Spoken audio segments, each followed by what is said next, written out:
All right. I'm Ryan Holland, and this is my presentation on the history of the civil rights. All right, some important dates we need to go over. In 1863, Abraham Lincoln gave out the Emancipation Proclamation. This effectively freed all slaves in the northern states.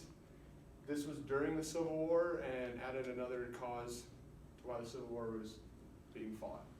In 1868, African Americans were given equal protection under the law, and in 1870, African Americans were given the right to vote. They were not very well established. They were giving out Jim Crow laws that made it really hard for people to vote. But anyways, on June 25th, 1941, Franklin Delano Roosevelt issued the Executive Order 8,802, and that allowed African Americans to be in the military and serve in World War II.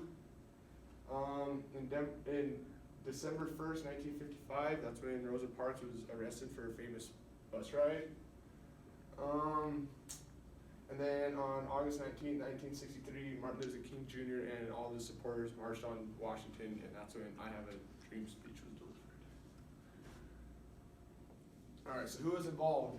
Major players was Malcolm X. He was a very strong advocate. He was more maybe the violent side of this. Martin Luther King Jr. is the one we all know. He was famous, and he tried to do it the more peaceful way.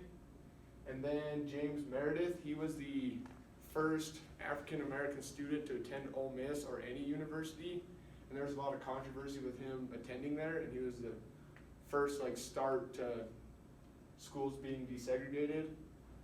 And then the Little Rock Nine, that was the first group of high school or elementary students that went to previously a white only school after it was all segregated.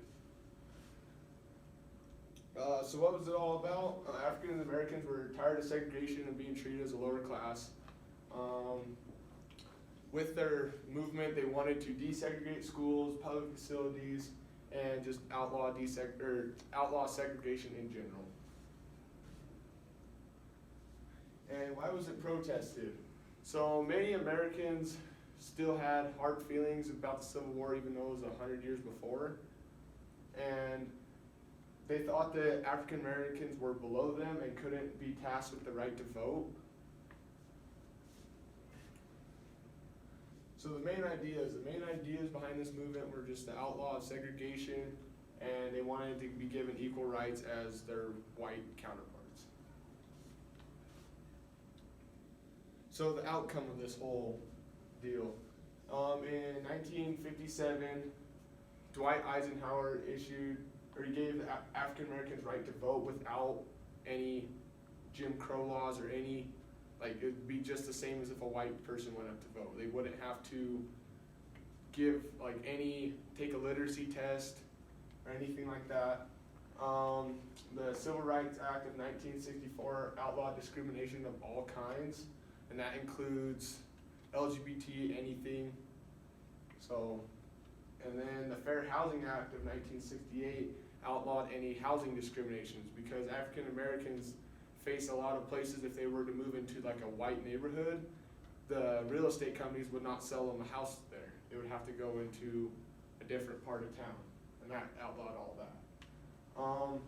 In all, the activists got just about everything they set out to get.